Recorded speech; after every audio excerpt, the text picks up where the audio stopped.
बिस्मिल्लाहिर्रहमानिर्रहीम। अस्सलामुअलैकुम dear student. बेटा कैसे हैं आप? मैं उम्मीद करता हूँ तमाम बच्चे खैरियत से होंगे। बेटा कल हमने अपना यूनिट नंबर जो हमने शुरू किया हुआ है यूनिट नंबर 7 इलेक्ट्रिसिटी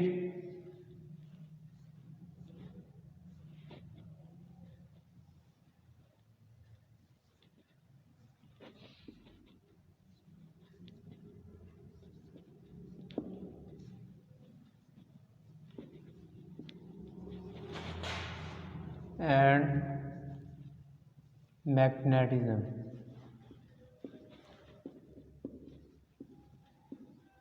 इसका हमने कल टॉपिक पढ़ा था फ्यूज़। व्हाट इज़ फ्यूज़, इसका थोड़ा सा रिव्यू ले लें। जो हमने कल टॉपिक पढ़ा था उसका रिव्यू मैं अभी कुछ कर लें। फ्यूज़ क्या होता है और इसका काम क्या है, ये हमने डिस्कस किया था कल प्रीवियस लेक्चर में। Fuse is a safety device. Fuse जो है वो एक सेफ्टी डिवाइस है। Fuse is a safety device connected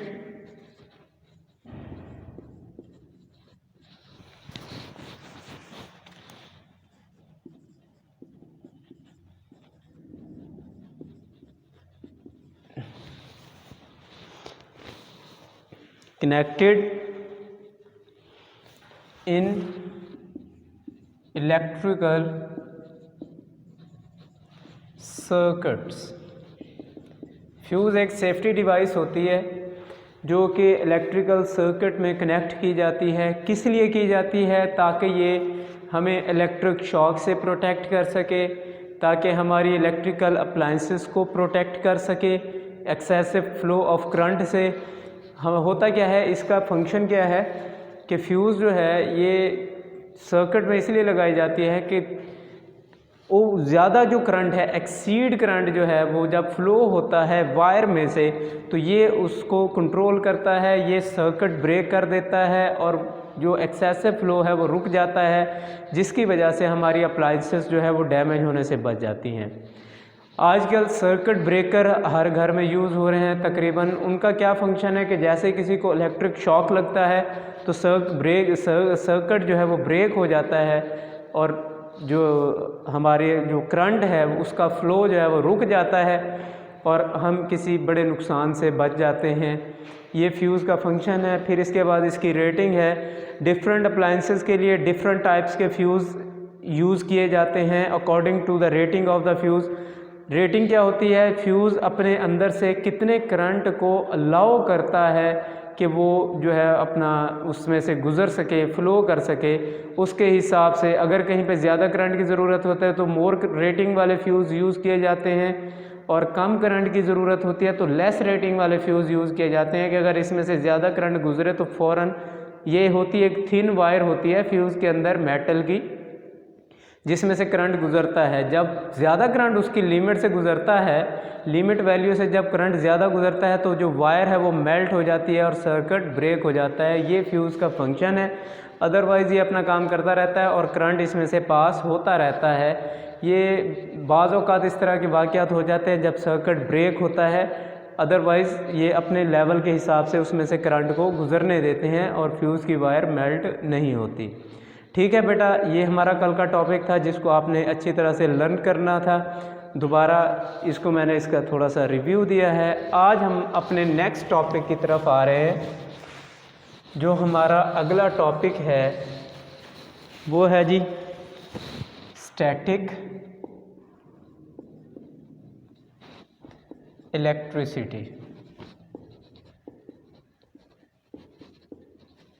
पहले तो यहाँ पे हम इन वर्ड्स के मीनिंग सीखेंगे कि ये वर्ड है क्या। स्टैटिक का मतलब है जी रेस्ट, और इलेक्ट्रिसिटी का मतलब है चार्ज। ठीक है बेटा, ये जो दो वर्ड हैं, दो वर्ड यहाँ पे हम पहले इनके मीनिंग सीखेंगे कि स्टैटिक इलेक्ट्रिसिटी है क्या। स्टैटिक का मतलब है यहाँ पे रेस्ट और इलेक्ट्रिसिटी का मतलब है चार्ज। तो इसकी अब डेफिनेशन हम करने जा रहे हैं स्टैटिक इलेक्ट्रिसिटी की।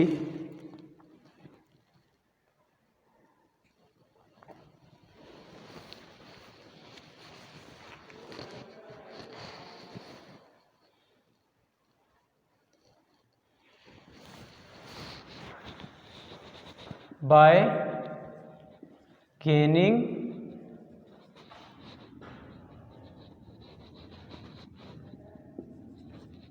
और लूजिंग, बाय गेनिंग और losing electrons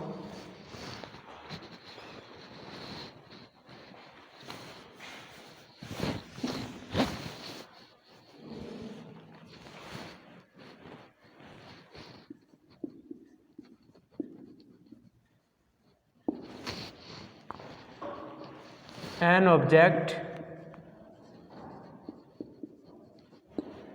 can be charged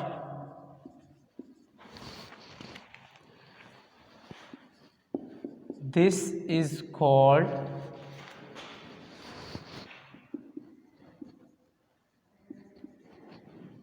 static electricity।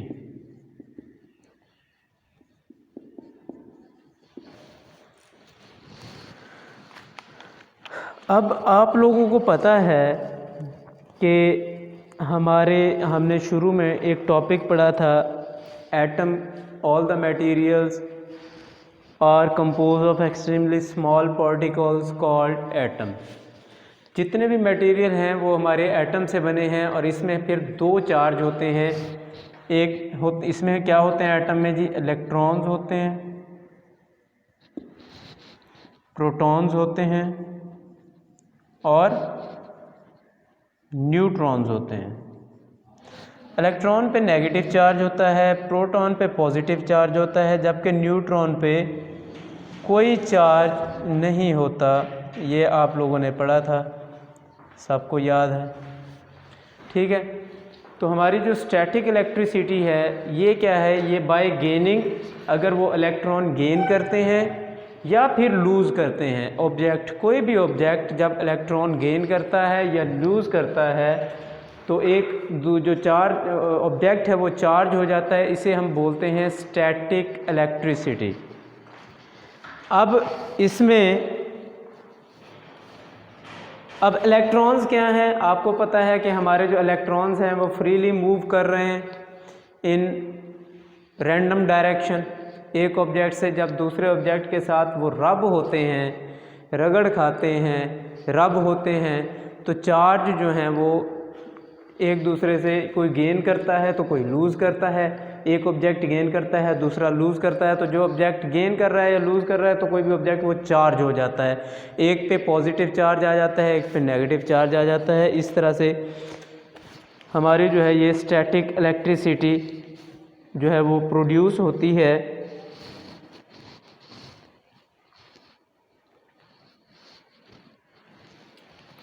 अब यहाँ पे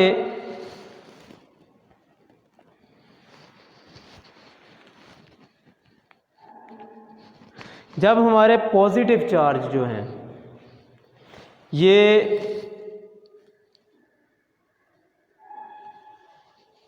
जब इलेक्ट्रॉन्स लूज़ होते हैं तो किसी भी ऑब्जेक्ट पे पॉजिटिव चार्ज हमें अपीयर होता है वहाँ पे। जब इलेक्ट्रॉन्स कोई चार्ज गेन करता है, कोई भी हमारा ऑब्जेक्ट इलेक्ट्रॉन गेन करता है तो वहाँ पे हमारे नेगेटिव चार्ज। अब देखें कोई ऑब्जेक्ट है, अगर वो इलेक्ट्रॉन गेन करेगा बाय गेनिंग,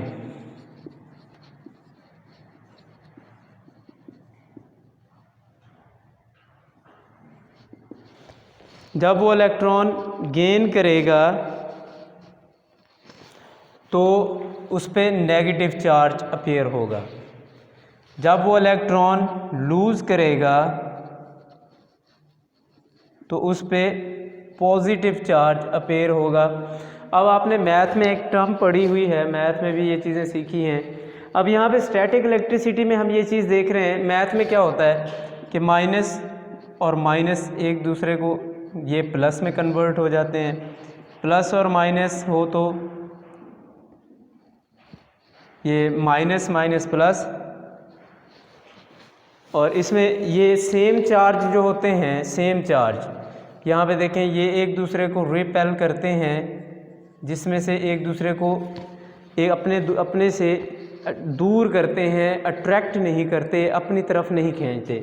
जबकि ऑपोजिट चार्ज हैं जैसे प्लस और माइनस हैं, ये एक दूसरे को अट्रैक्ट करते हैं, अपनी तरफ खींचते हैं। ये इंटरेस्टिंग बात है कि जो ऑपोजिट चार्ज के हामिल ऑब्जेक्ट्स होते हैं वो एक दूसरे को आप अपनी तरफ अट्रैक्ट करते हैं।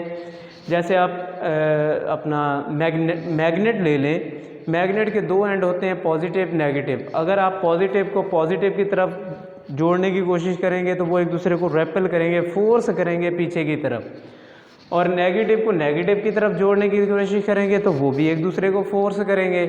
ऐसे ही जब हम इन दोनों चीज़ों को, नेगेटिव और पॉजिटिव को, जब हम उनके एंड्स को एक दूसरे के साथ मिलाएंगे तो वो एक दूसरे को अपनी तरफ क्या करेंगे बेटा, अट्रैक्ट करेंगे। समझ आ गई तमाम बच्चों को? तो इसको आपने इस हिसाब से देखना है कि जो नेगेटिव चार्ज होते हैं वो अपने एक दूसरे को अट्रैक्ट करते हैं। अब ये स्टैटिक इलेक्ट्रिसिटी हमारी कैसे वजूद में आती है कि positive charge appears on an object when it loses electrons. Negative जब लूज़ करता है इलेक्ट्रॉन तो पॉजिटिव चार्ज अपेयर होता है, and negative charge appear on an object when it gains some extra electrons. जब कोई एक्स्ट्रा इलेक्ट्रॉन्स उसके अंदर आ जाते हैं तो उस पर नेगेटिव चार्ज हो जाता है, और इससे फिर हमारी इसकी स्टैटिक इलेक्ट्रिसिटी बनती है बाय गेनिंग और लूजिंग। गेन करना या लूज़ करना किसका, इलेक्ट्रॉन्स का, क्योंकि इलेक्ट्रॉन्स मूव कर रहे हैं, फ्रीली मूव कर रहे हैं, और करंट क्या है, flow of free electrons is called electric current. ये इलेक्ट्रिक करंट इलेक्ट्रॉन्स का फ्लो है, जो फ्री मूव कर रहे हैं। An object can be charge, जब लूज़ करेगा या गेन करेगा तो एक ऑब्जेक्ट चार्ज हो जाएगा। जब वो लूज़ करेगा तो उस पर पॉजिटिव चार्ज होगा, जब गेन करेगा तो उस ऑब्जेक्ट पे नेगेटिव चार्ज होगा। This is called static electricity, और ये स्टैटिक इलेक्ट्रिसिटी कहलाती है। Static mean electricity thus mean the charge at rest on an object. It is also interesting. अब ये भी बात आ रही है कि जब हम उनको चार्ज को सेम चार्ज होंगे तो एक दूसरे को रिपेल करेंगे, और ऑपोजिट चार्ज होंगे तो एक दूसरे को अपनी तरफ अट्रैक्ट करेंगे। अब कहता है कि जी वो हमें बता रहा है कि आप किस तरह से चार्ज बिल्ड कर सकते हैं। यहाँ पे मैं एक थोड़ी सी फिगर बना रहा हूँ जिसमें आप लोग इसको देख लें कि कैसे उन्होंने एक दूसरे को अट्रैक्ट करना है और कैसे इन्होंने एक दूसरे को लूज़ करना है। यहाँ पे फिगर है बुक पे, जो कि मैं यहाँ पे आपके साथ अभी देखें।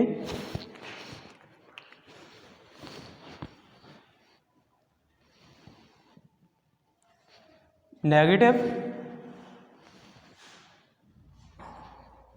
पॉजिटिव, तो ये एक दूसरे को अपनी तरफ अट्रैक्ट करेंगे। समझ आ गई है जी बच्चों को? अब यहाँ पे दो चार्ज हैं, इसमें भी नेगेटिव चार्ज और फिर इसमें भी नेगेटिव चार्ज, तो ये एक दूसरे को रिपेल करेंगे, एक दूसरे से दूर भागेंगे। ठीक है बेटा? थर्ड कंडीशन ये है कि यहाँ पे भी पॉजिटिव चार्ज है और यहाँ पे भी पॉजिटिव चार्ज है, तो ये भी एक दूसरे से दूर भागेंगे। मतलब क्या है कि सेम चार्ज के हामिल जो ऑब्जेक्ट्स होते हैं वो एक दूसरे को रिपेल करते हैं, और ऑपोजिट चार्ज जैसे एक साइड पे पॉजिटिव है एक साइड पे नेगेटिव है तो वो एक दूसरे को अपनी तरफ अट्रैक्ट करेंगे और खींच लेंगे। आगे हमारा टॉपिक बनता है how static charge build up. अब ये कह रहे हैं कि जी चार्ज बिल्ड होते कैसे हैं, कैसे बिल्ड होते हैं, ये स्टैटिक इलेक्ट्रिसिटी के चार्ज कैसे बिल्ड होंगे। Rubbing of certain materials with one another creates imbalance of positive and negative charge on them. For example, अब ये आपको बता रहे हैं कि अगर आप अपने बालों में कंघा करें, खुश्क बालों में अपने वो कंघा करें, तो उससे क्या होगा कि उसके अंदर एक चार्ज जो है हमारे इसके अंदर आ जाएगा। प्लास्टिक कॉम्ब से आपने उसको करना है, it rub through the hair, electrons move from hair to the comb. अब इलेक्ट्रॉन जो हमारे हेयर में मौजूद थे वो अब कॉम्ब में आ जाएंगे। Static charge are build up on the hair, positive charge, अब जो हेयर्स पे चार्ज होगा वो पॉजिटिव होगा और जो आपके कंघे पे आएगा वो नेगेटिव चार्ज आ जाएगा। अब हेयर जो हैं वो स्टैंड सीधे खड़े हो जाएंगे क्योंकि उनके पास एक पॉजिटिव चार्ज सबके पास है, लिहाजा वो एक दूसरे को रिपेल करेंगे। और कॉम पे नेगेटिव चार्ज है, फिर आप पेपर के छोटे छोटे टुकड़े ले लें तो टुकड़ों पे आप पेपर के टुकड़ों पे अगर आप उसको कॉम को ले जाएं तो वो उसके साथ अटैच हो जाएंगे। ये एक्टिविटी मैं आपको करके दिखाता हूँ। और इस तरह से जो है वो चार्ज एक दूसरे पे बिल्टअप होते हैं। When a charge object is brought closer to a neutral object, किसी भी न्यूट्रल ऑब्जेक्ट के साथ भी आप ले जाएं अगर कॉम को, it repel similar charge present on the object and attract positive charge on it. In this way charge will be induced on the neutral object. Such distribution of charges on the neutral object remains intact until we move the charge object away from it. अब ये एक activity है कि आपने static charge को कैसे देखना है, मैं अभी आपको ये करके दिखाता हूँ। तमाम बच्चे ज़रा इसको गौर से देखिएगा। अब बेटा आप लोग ना एक पेज ले लें, फॉर एग्ज़ाम्पल ये पेज का एक टुकड़ा है, इसको आप छोटे छोटे टुकड़े इसके कर लें, ठीक है जी, बिल्कुल बारीक छोटे छोटे इसके टुकड़े बना लें, ठीक है। और उसके बाद फिर आपको मैं दिखाता हूँ, टुकड़े बना के यहाँ पे आप रख लेंगे साथ ही फ्रंट पे, और अपने बालों में कंघा जो है, कॉम्ब जो है, प्लास्टिक कॉम्ब आपने यूज़ करना है।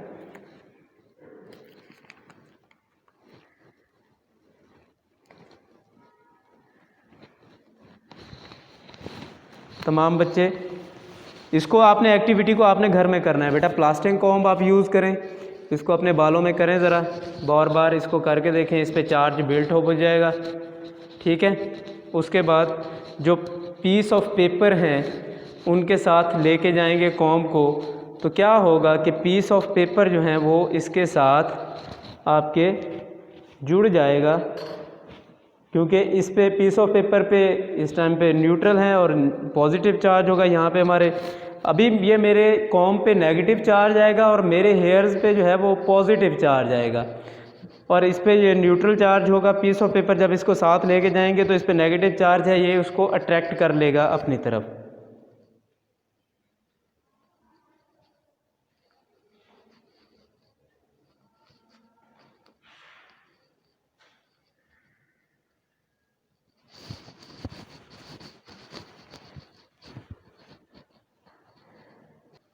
बेटा अगर आपके बालों में तेल लगा हुआ है तो फिर भी ये चार्ज जो है बिल्ट नहीं होगा, ये बिल्कुल आपने ड्राई हेयर में जो है इसको ही करना है। अब देखें, ये देखें, ये इसके साथ अटैच हो गए हैं, जुड़ गए हैं, नज़र आ रहा है सब बच्चों को क्लियर? ये देखें, क्योंकि इस पर चार्ज बिल्ट हो गया है, ठीक है। अगर आपने तेल लगाया हुआ है तो फिर भी जो है वो चार्ज इस पर नज़र नहीं आएगा। अब तमाम बच्चे इसको आपने करके देखना है। ऐसे ही आपने अपने ड्राई हेयर के साथ बैलून को रब करेंगे, बैलून में आपने हवा भर लेनी है, उसको रब करके फिर जब आप वॉल के साथ उसको लगाएंगे ना तो वो उसके साथ उसको अट्रैक्ट कर लेगा, जुड़ जाएगा उसके साथ और नीचे नहीं गिरेगा। ये भी आपने अपने घर में एक्टिविटी करके देखनी है। अब हम इसकी रीडिंग करेंगे, पेज नंबर जो है 83। तमाम बच्चे पेज नंबर 83 पे आ जाएं। इसके बेटा हम रीडिंग करेंगे, ठीक है बेटा। Open your page number 83। जी बेटा, पेज नंबर 83 पे हमारा टॉपिक है static electricity. We have learned about 2 types of charges, positive charge and negative charge. Positive charge appears on an object when it loses electrons। Positive charge तब appear होगा जब वो electron को lose करेगा, ये बात। Negative charge appears on an object when it gain some extra electrons, ठीक है। जब वो ज़्यादा इलेक्ट्रॉन्स गेन कर लेगा तो उस पर नेगेटिव चार्ज आएगा। बाय गेनिंग और लूजिंग इलेक्ट्रॉन्स, ये अब स्टैटिक इलेक्ट्रिसिटी की डेफिनेशन है, bye gaining or losing. By gaining or losing electrons, an object can be charged. This is called static electricity. The term static means at rest and electricity means charge. Static electricity thus means the charge at rest on an object. It is also interesting to know that the object with like charge repel each other. ये जैसे मैंने अभी थोड़ी देर पहले shape बना के बताई थी कि एक सेम चार्ज एक दूसरे को रिपेल करेंगे एंड जो अनलाइक चार्ज होंगे वो एक दूसरे को अट्रैक्ट करेंगे। ठीक है, अब यहाँ पे उन्होंने ये फिगर बनाई है जो मैंने बोर्ड पे बना के दिखाई थी। वार्निंग में आप देखें, नेवर टच वायर्स और other metal parts connected to main electricity. कहता है कि आपने टच नहीं करना वायर्स को या कोई भी मेटल जो कनेक्टेड है मेन इलेक्ट्रिसिटी के साथ। Never touch electric switches bare footed और विद वेट हैंड्स। आपने जो है वो उनको नंगे पाँव भी किसी चीज़ को हाथ नहीं लगाना और आपने जो है गीले हाथों के साथ भी जो है स्विचेस को हाथ नहीं लगाना। उससे भी क्या होता है कि इलेक्ट्रिक शॉक लगने का खतरा होता है। How do static charges built up? वो ये अभी rubbing of certain materials with one another creates imbalance of positive and negative charge on them.